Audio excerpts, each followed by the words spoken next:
Shalom, ladies. Welcome to our Torah for the Nations online women's gathering. I just want to welcome you all, welcome all the new members, and I want to thank you all for all of your comments that you write in, all of the time, all of your sharing of our broadcast, all the generous donations that you send to support our efforts here. We don't always say thank you, so I just want to take the time tonight to tell you how much we appreciate all of you. It's Hanukkah time here. If you ever come to Israel during Hanukkah, you just have to know that it's rainy season. And there's been record numbers, record-breaking rainfall. You just can't imagine. When we look out our window here, we can see the Kinneret, or what I grew up calling the Sea of Galilee. You can see it across the way. And it actually rose over 6 inches in the last 2 days. So you can just imagine how much rain we've been getting. But we're not allowed to complain when it rains because rain is a blessing. So the other day, I was going into work, and I work for this really sweet, witty, just amazing 85-year-old woman. And so I went in, and I was just wet and cold, and I was like, oh, it's just so cold and wet outside, and I said, but I know we're not supposed to complain about the rain. And she goes, no, but nothing says we can't complain when it's cold. So I said, oh, well, good, then we'll complain that it's cold, but we can't complain about the rain. Rain is a blessing here in Israel, and it's doing lots and lots of it. So yeah, tonight was the 7th night of Hanukkah, and so tomorrow on Sunday will be the 7th day, because the night comes first. Then tomorrow's the 7th day of Hanukkah, and then Sunday night's the 8th night of Hanukkah, and then Monday is the last day of Hanukkah. So that's where we're at now.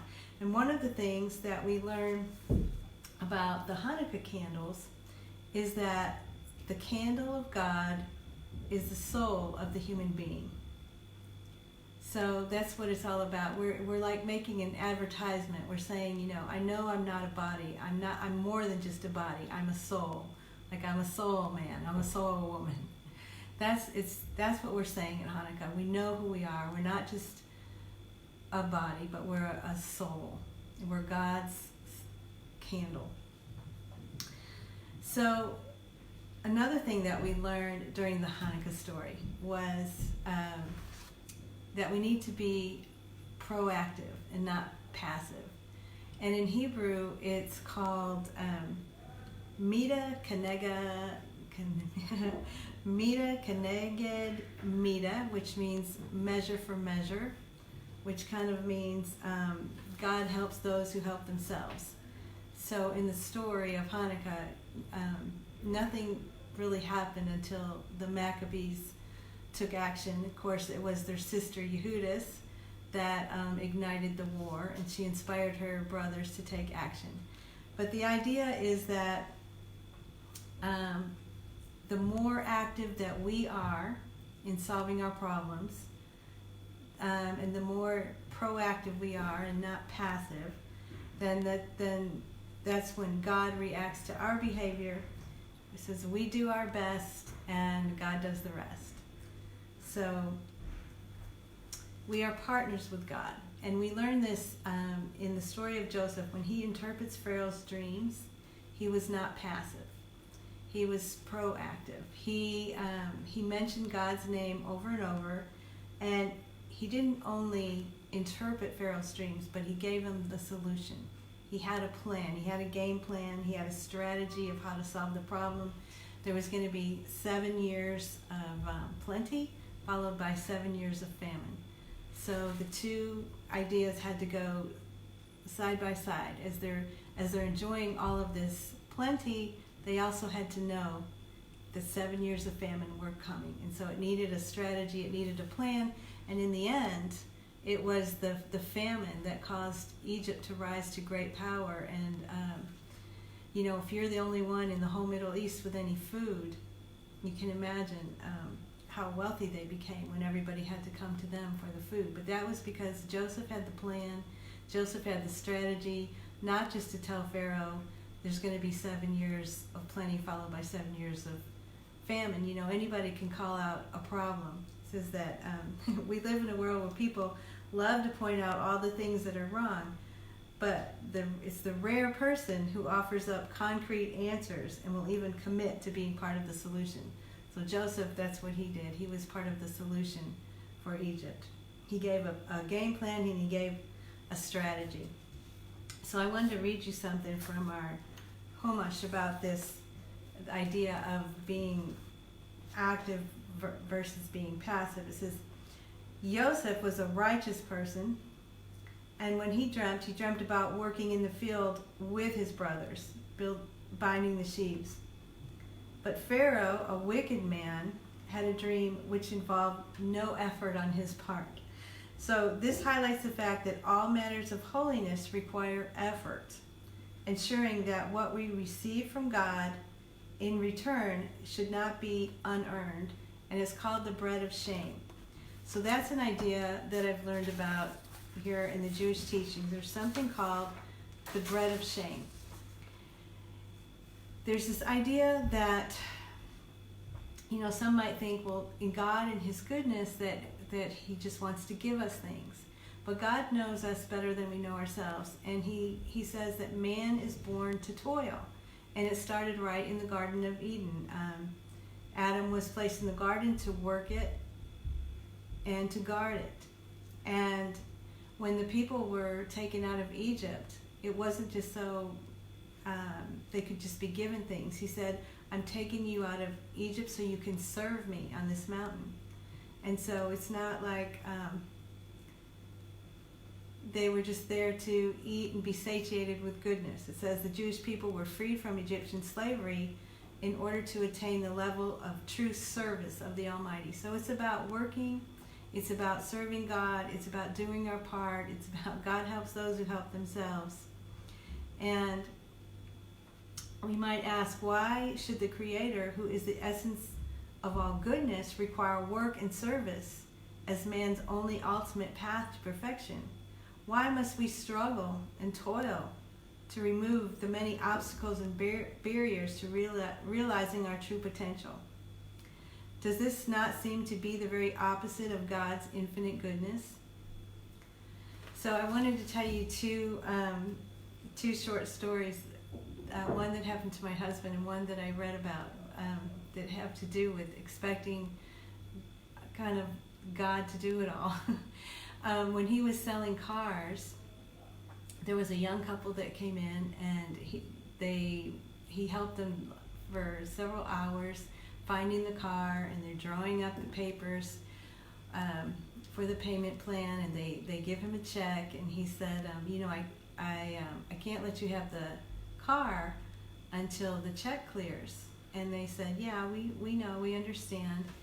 And they went on to say that the money wasn't in the bank at the time, but they were expecting a miracle from God, and that God would put the money in the bank for them. So they didn't have the idea of this idea that God wants us to work, and this idea of the bread of shame, and that God helps those who help themselves. So that was something that they needed to learn. Another story that I read was that there were two college girls, and they both had a lot of extra weight to lose. And so their plan was that they would just pray and pray and pray real hard and ask God and believe that God could move these mountains of fat off their body. And they just knew in the morning when they woke up that all the fat was going to be gone. And instead, when they woke up, they were still fat. But that story has a good ending, because they realized that God helps those who help themselves, and that they started to do their part, and they started to get, a practical plan, a practical strategy for taking off the weight. And we do our best, and God does the rest. So they got that message. They didn't just act passive, but they were more proactive in solving their problem. So about the bread of shame, it says, God desired that we should have it good in the best possible way. He wished not merely to bestow upon us the greatest goodness, but also to ensure that we should receive, absorb, and digest this goodness in the most perfect way. So he created mankind to toil and the Jewish nation to serve. Had God not done so, had he instead gratuitously bestowed his blessings, then there would indeed have been vast goodness granted us, but it would have been distasteful. It would have been unearned, bread of shame, and its bestowal would not have characterized the ultimate and perfect beneficence of the Creator. So we know that from the story of Joseph that God wants us to take an active role in solving our problems. There's a cute story about a Hanukkah story about, during Hanukkah it's one of our kind of traditions to play chess, to eat donuts. And so there were these two boys, probably like ninth graders. They were playing chess, Jeff and Steve. And Jeff always beat Steve at chess. And he was a very, very good chess player. But he said one day, I just wish I could be as winning in other areas of my life as I am on the chessboard. And so Steve said, well, what do you mean? And he said, well, lately my life is a mess, and I'm nearly failing English class, and in fact I have a term paper that's due tomorrow that I've barely started, and my parents are really mad at me for always oversleeping. And then he says, but is it my fault if I'm so tired in the morning and I wake up with stomach aches? So when we say it's not my fault, that's pretty much the opposite of being proactive. Because being proactive means to take responsibility for ourselves. And so after a while, his friend Steve, when they were playing chess, he said, you know what, I think I figured out your problem. I figured out a solution. He said, you've just got to start playing the game of life the same way that you play chess.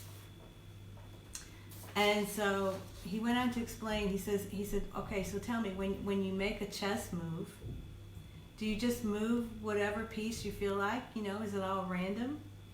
And Jeff said, oh, well, that would be ridiculous. You know as well as I do that if I did that, I wouldn't win a single game.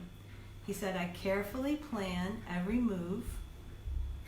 I first think about the moves you're probably going to make, and then what I'm going to do next. And sometimes I even look ahead, and I practically play out the whole game in advance.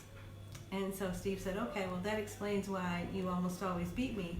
But anyways, he said, if we try to look ahead and plan out our life moves in the same way that you plan out the chess moves, for example, you told me that your term paper is due tomorrow. So how do you think that staying here so late playing chess is going to affect that? So Jeff, at first he's like, oh, no big deal. I'll just stay up late and I'll do the paper when I get home. And so he says, well, you also mentioned that you can't seem to get up on time.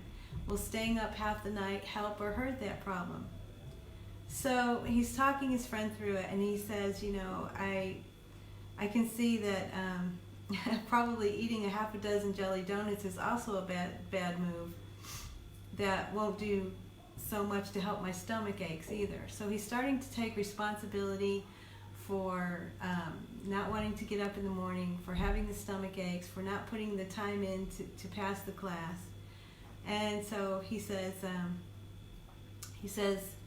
okay, you win this round. If you don't mind, I think we should quit the game for now. I've got a paper to write and need to get a decent night's sleep too. And he says, I'm going to need a lot of energy to become a champion in the chess game for life.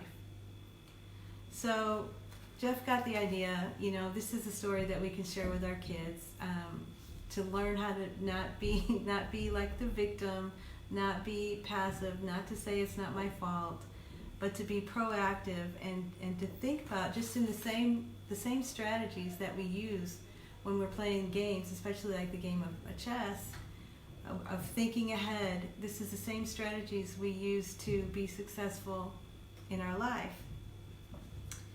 So I have this really good book that a friend loaned me. It's called Life is Now, and the author is Rabbi Zelig Pliskin. He's a very famous author. He's written a lot of books. And I'll just read for you something that I highlighted that I thought was one of my favorite things. It says, don't waste an excessive amount of time on regrets about the past. Those who do then miss out on making more constructive present moments. And don't waste an excessive amount of time worrying about the future. Those who do then miss out on the best and wisest thoughts and actions right here and now. He says, keep climbing and elevating yourself. Keep connecting with our Father, our King, Creator and Sustainer of the universe. Keep gaining more wisdom. Keep up the efforts of being the best you can be. Right now, we're in the middle of our life's journey, and we only complete our journey with our last breath.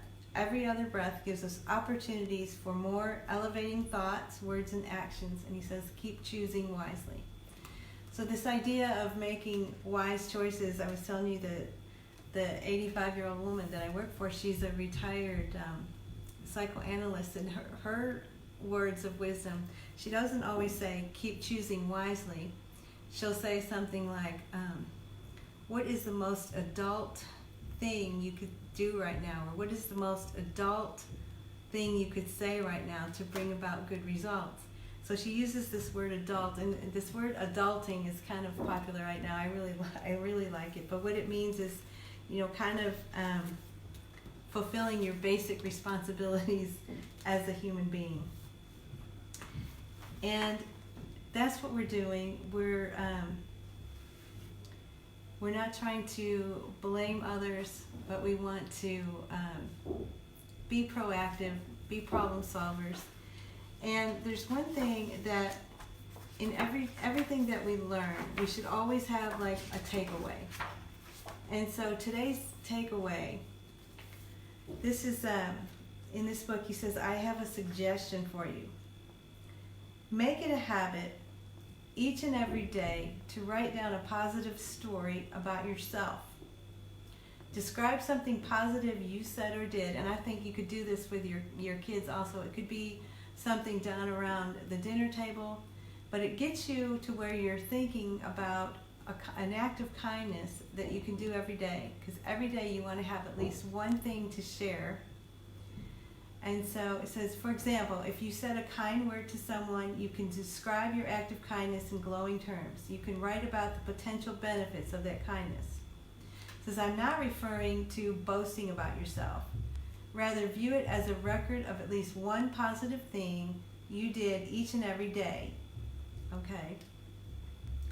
And if I was thinking, I always have been thinking that it would be really neat to write a book and to leave something to my grandchildren. And I like this idea of writing out one thing a day. But it keeps us focused on the present moment. It keeps us being proactive. So I was thinking, so what kind thing did I do today that I'm gonna start tonight after this broadcast? I'm gonna start my little journal and maybe it'll turn into a book for my grandkids, I don't know. But my husband, when he came in, it was raining, and he had all his prayer shawl and all of his things in a plastic bag to keep them dry. And then when it was time for him to go out again, he's like, where did I put that plastic bag? And so I got up and I was looking, and I know, like me, when I'm looking for something, like the other day I couldn't find my glasses, and my husband got up and he helped me, and he found my glasses. They were in my purse.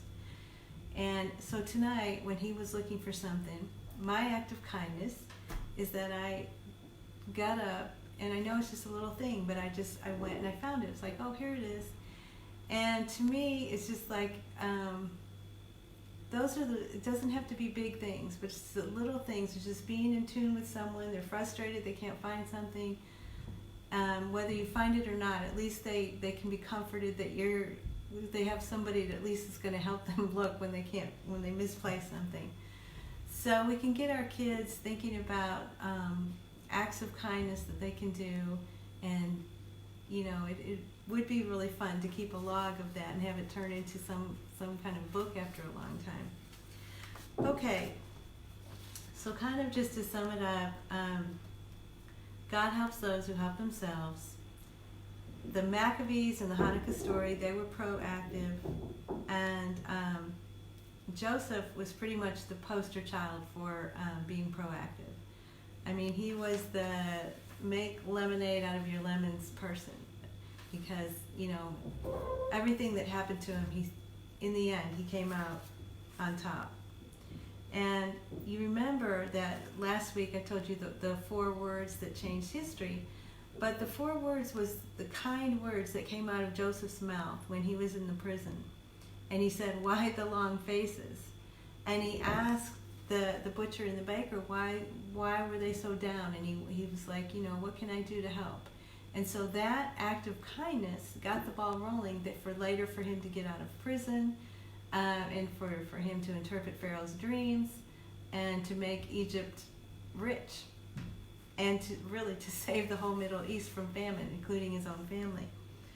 So he had the ability, in the midst of all his own problems, being falsely accused of rape, being in prison for years. If he did get out, what was he going to do? He's going to be in Egypt and be an ex-con. I mean, things were looking like really bad for him. And still, he asked other people, why the long faces? So that was Joseph's act of kindness for that day, and it led to him saving the whole Middle East from famine. So the takeaway for today is to just stay in the present, think about why you were given one more day to live, and just try to get yourself and your kids to be thinking, what act of kindness can I do, or what can I say to someone, and get the focus off ourselves and our own problems, and get your kids to share at the dinner table, get them to be thinking all the time, what can I do for someone else? Get the focus off ourselves. Let's be proactive, and we do our best, and God does the rest. So happy Hanukkah. See you next time.